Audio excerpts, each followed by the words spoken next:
ये ज्यादातर इंसान पृथ्वी के उत्तरी गोले में ही बसे हैं। पृथ्वी के ज्यादातर देश और कॉन्टिनेंट्स भी अर्थ के उत्तरी ग्लोब में ही है। ये बात तब की है जब यूरोपीय अभ्यासकर्ताओं को ये नहीं पता था कि पृथ्वी के दक्षिणी गोले में क्या है। तब ना अंटार्कटिका की खोज हुई थी, ना ऑस्ट्रेलिया की और ना ही न्यूजीलैंड की। और इसलिए उस वक्त सदियों से ऐसा माना जाता था कि पृथ्वी के उत्तरी गोले में भार के बढ़ जाने से असंतुलन के कारण कहीं ऐसा ना हो कि पृथ्वी पलट जाए। जी हाँ दोस्तों, सदियों पहले लोग ऐसा मानते थे और क्योंकि वो ये मानते थे इसलिए उनकी एक और मान्यता भी थी कि हो ना हो इस संतुलन को बनाए रखने के लिए पृथ्वी के दक्षिण गोलार्ध में कोई बड़ा खंड होना चाहिए। उस वक्त के लोगों की इस मान्यता का कोई वैज्ञानिक वजूद तो नहीं था। फिर भी कई यूरोपियन अभ्यासकर्ताओं ने उस समय में दक्षिण गोलार्ध के एक काल्पनिक महाखंड का नामकरण कर दिया और जो था टेरा ऑस्ट्रेलिस इनकॉग्निटा। ये नाम लैटिन भाषा का था। दुनिया का एक ऐसा पहला खंड बना जिसकी खोज के पहले ही उसका नामकरण हो चुका था। धीरे धीरे समय के साथ ये ऑस्ट्रेलिस शब्द ऑस्ट्रेलिया बन गया और जो बाद में एक देश का भी नाम बना। दोस्तों, ये देश दुनिया से विलुप्त था। ये देश और वहाँ के लोग हजारों सालों तक दुनिया से अछूते रहे और फिर अचानक कैप्टन जेम्स कुक नाम के एक ब्रिटिश यूरोपियन ने इस नई दुनिया की ओर कदम रखा और उसने वहाँ जाकर अपनी आंखों के सामने देखी एक नई दुनिया जहाँ पर बसते थे अजीब लोग और बहुत ही अलग प्राणी। कैप्टन जेम्स कुक जब इंग्लैंड से निकला तब पहली बात तो ये कि तब वो टेरा ऑस्ट्रेलिस इनकॉग्निटा की खोज में नहीं निकला था। इंग्लैंड की नेवी ने कैप्टन जेम्स कुक को एंडेवर नाम का एक समुद्री जहाज दिया था और कैप्टन जेम्स कुक को किसी और आशय से ही भेजा गया था।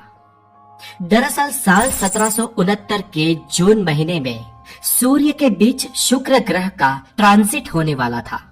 ट्रांजिट मतलब दोस्तों सूर्य और पृथ्वी के बीच बुध और शुक्र जब आते हैं और सूरज के बीच से वो एक काले टपके की तरह जाते हुए दिखाई देते हैं, इस दृश्य को ट्रांजिट कहते हैं, जिसे हिंदी में यामयोत्तर गमन भी कहते हैं।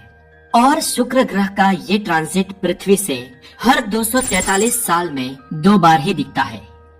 उस समय के अभ्यासकर्ताओं के पास भी ग्रहों की दूरी का और उसके भ्रमण का सटीक कैलकुलेशन था और इसलिए ये जानना कि ये कहां से दिखेगा और कब दिखेगा ये बहुत ही आसान था। साल 1769 के जून महीने में शुक्र का ये ट्रांजिट दक्षिण प्रशांत महासागर के ताहित टापुओं पर से दिखने वाला था। ये खोजकर्ता जानते थे। दोस्तों, दरअसल इस ट्रांजिट के अभ्यास से वैज्ञानिक सूर्यमंडल के ग्रहों के बीच की दूरी जानना चाहते थे और खगोल विद्यों के बीच उस समय सिर्फ 6 ग्रहों का ही अस्तित्व था। यूरेनस और नेपच्यून ग्रह की खोज नहीं हुई थी और प्लूटो नाम का वामन ग्रह भी खोजा नहीं गया था। तो जानते थे कि पृथ्वी और गुरु ग्रह का अंतर सूर्य और पृथ्वी के अंतर से 5 गुना ज्यादा है, लेकिन दोस्तों ये अंतर वो किलोमीटर में कितना है ये नहीं जानते थे।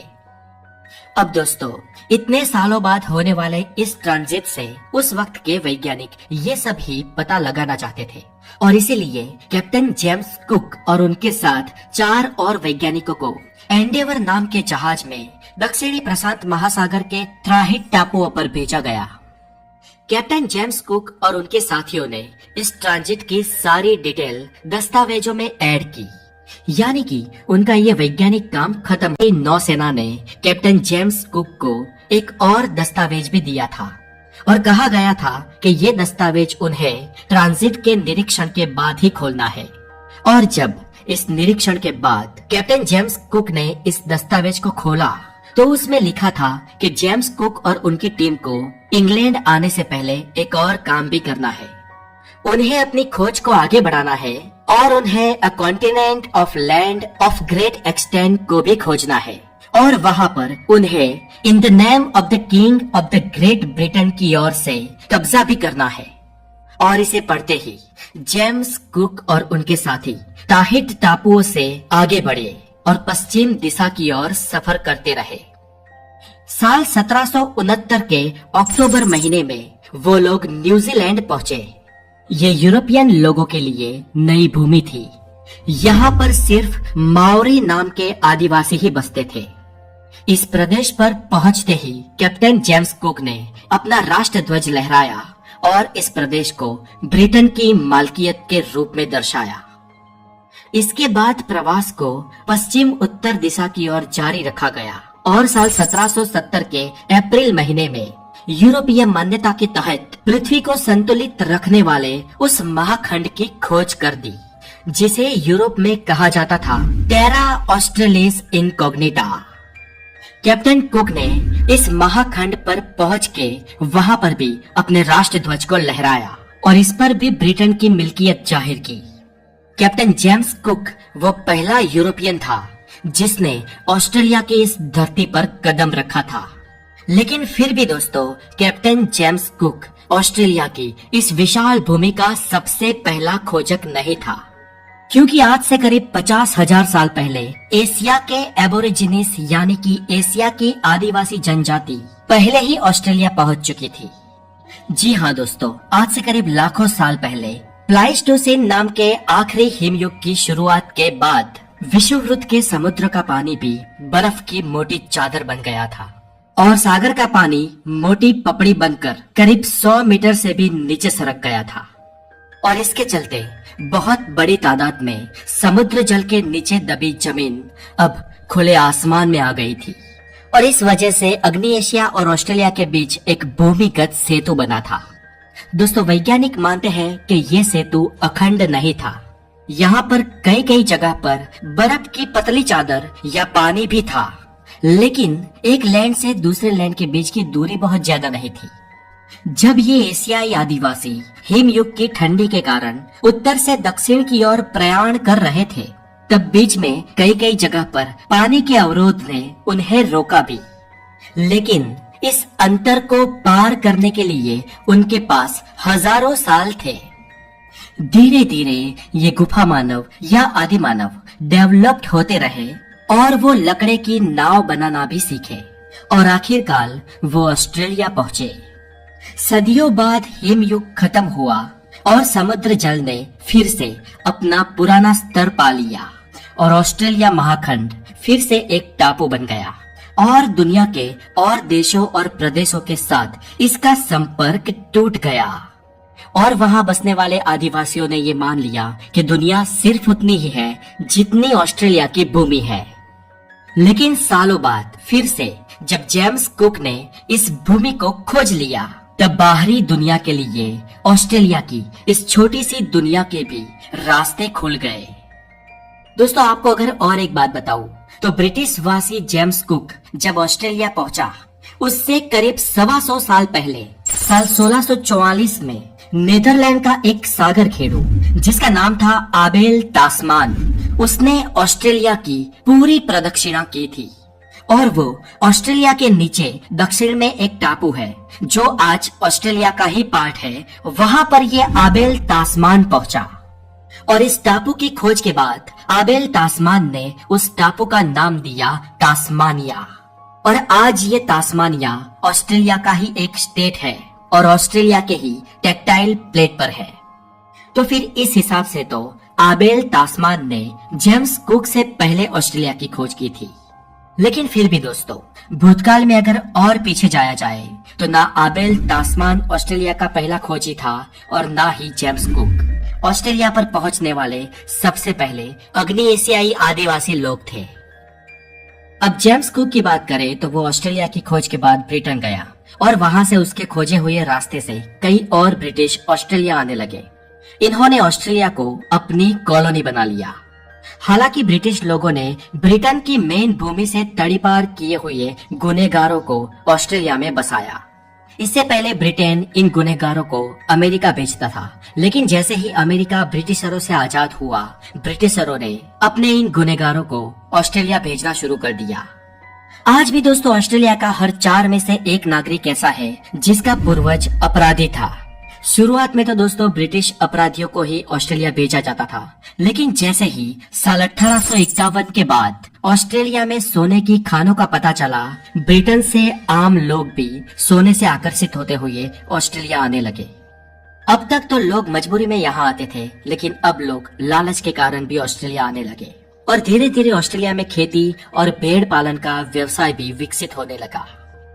ब्रिटिशरों ने धीरे धीरे ऑस्ट्रेलिया में रहने वाले आदिवासियों का खात्मा करना शुरू कर दिया। जैसे ही दोस्तों यूरोपीय लोगों ने अमेरिकी ओरिजिन रेड इंडियन, ब्रिटेन ने ऑस्ट्रेलिया के आदिवासियों के साथ करना शुरू कर दिया। शुरुआत में तो अंग्रेजों ने ऑस्ट्रेलिया की दक्षिण भूमि में न्यू वेल्स नाम के एक स्टेट की स्थापना की थी, लेकिन जैसे जैसे वो अंदर जाने लगे, उनका वहाँ के लोकल मूल निवासी आदिवासियों से सामना होता रहा। लेकिन ये आदिवासी अंग्रेजों के सामने नहीं टिक पाए। ऊपर से उनकी इम्यूनिटी भी बहुत वीक थी और यूरोपियन लोग अपने साथ बहुत सारे रोग भी लेकर आए थे, जैसे कि स्मॉल पॉक्स। स्मॉल पॉक्स ने तो इन मूल निवासी आदिवासियों का निकंदन निकाल दिया। ऊपर से अंग्रेजों ने अपने आधुनिक हथियारों से इन आदिवासियों का खात्मा बुला लिया और आज ऑस्ट्रेलिया के इन मूल निवासियों की तादाद ऑस्ट्रेलिया में ही बहुत ही कम है। हालांकि सालों बाद, पिछले कुछ वर्ष पहले ही ऑस्ट्रेलियन गवर्नमेंट ने वहां पर बसने वाले आज बचे कुचे कुछ आदिवासी, जिन्हें एबोर्जिनिस या एबोर्जिनियल कहा जाता है, उनसे ऑफिशियली इस बात के लिए माफी भी मांगी थी। दोस्तों 19वीं सदी के अंत की बात करें तो साल 1891 में ऑस्ट्रेलिया के 6 राज्यों ने मिलकर एक संघ बनाने की सोची और बनाया भी। और इसके करीब 10 साल बाद यानी कि 1 जनवरी 1901 को, यानी कि 20वीं सदी की लगभग शुरुआत में ही New South Wales, Tasmania, Victoria, Queensland, South Australia और वेस्टर्न ऑस्ट्रेलिया, इन 6 राज्यों ने मिलकर एक ऑस्ट्रेलियाई फेडरेशन की स्थापना की, जिसे ब्रिटिश पार्लियामेंट ने अपनी मान्यता भी दी। लेकिन इम्पोर्टेंट इश्यूज पर अभी भी ब्रिटेन का ही राज था। और दोस्तों ऑस्ट्रेलियन लोग ये मानते थे कि ये उनके लिए जरूरी भी था, क्योंकि उस वक्त ऑस्ट्रेलिया नया नया देश बना था और ब्रिटेन एक महासत्ता हुआ करता था। ब्रिटिश रॉयल नेवी ऑस्ट्रेलिया की सुरक्षा के लिए बेहद जरूरी थी।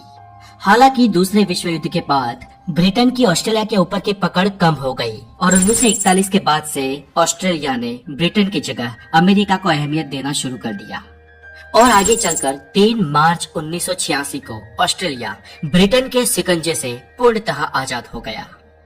अब दोस्तों एंड में आपके नॉलेज में बढ़ोतरी करने वाली एक बात, ऑस्ट्रेलिया का नेशनल एनिमल है कैंगरू और बहुत सारे लोग इसके नाम के पीछे एक स्टोरी को मानते हैं। कहा जाता है कि कैप्टन जेम्स कुक जब ऑस्ट्रेलिया की धरती पर उतरे थे, तब थोड़े दिनों बाद उन्होंने इस एनिमल को देखा था और उन्होंने इस प्राणी को देखते ही एक लोकल आदिवासी से पूछा कि व्हाट इज दिस, ये क्या है? और उस ऑस्ट्रेलियन आदिवासी ने जवाब दिया कैंगरू।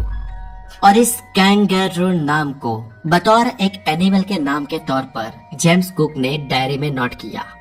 और बाद में एक ब्रिटिश स्टोरी प्रचलित होती है जिसमें कहा जाता है कि उस लोकल आदिवासी को इस एनिमल के बारे में नहीं पता था, इसलिए उसने अपनी भाषा में जवाब दिया कि आई डोंट नो। और इस आई डोंट नो को कैंगरू के रूप में जेम्स कुक ने लिखा। लेकिन बाद में इस स्टोरी पर दोस्तों रिसर्च हुए और रिसर्चर ये मानते हैं कि उस व्यक्ति ने अपनी भाषा में आई डोंट नो नहीं कहा था, लेकिन ब्लैक एनिमल कहा था। जैसे कि ब्लैक कांगारू को ऑस्ट्रेलिया के मूल आदिवासी गुंगुरू बोलते थे और कैप्टन कुक ने इस गुंगुरू को ही अपभ्रंश करके कांगारू कर दिया और आज इसका नाम कांगारू पड़ गया है। हालांकि दोस्तों ये ऑस्ट्रेलिया का भी हमेशा आगे ही रहे इस प्रतीक के रूप में और ये प्राणी आमतौर पर ऑस्ट्रेलिया में ही पाया जाता है। ये ऑस्ट्रेलिया का ही नेटिव है, इसलिए कैंगरू को ऑस्ट्रेलिया का नेशनल एनिमल बना दिया गया है। ऑस्ट्रेलिया के बारे में ये डिटेल्ड वीडियो आपको कैसी लगी हमें कमेंट करके जरूर बताएं। विकास भी हमेशा आगे ही रहे इस प्रतीक के रूप में और ये प्राणी आमतौर पर ऑस्ट्रेलिया में ही पाया जाता है। ये ऑस्ट्रेलिया का ही नेटिव है, इसलिए कैंगरू को ऑस्ट्रेलिया का नेशनल एनिमल बना दिया गया है। ऑस्ट्रेलिया के बारे में ये डिटेल्ड वीडियो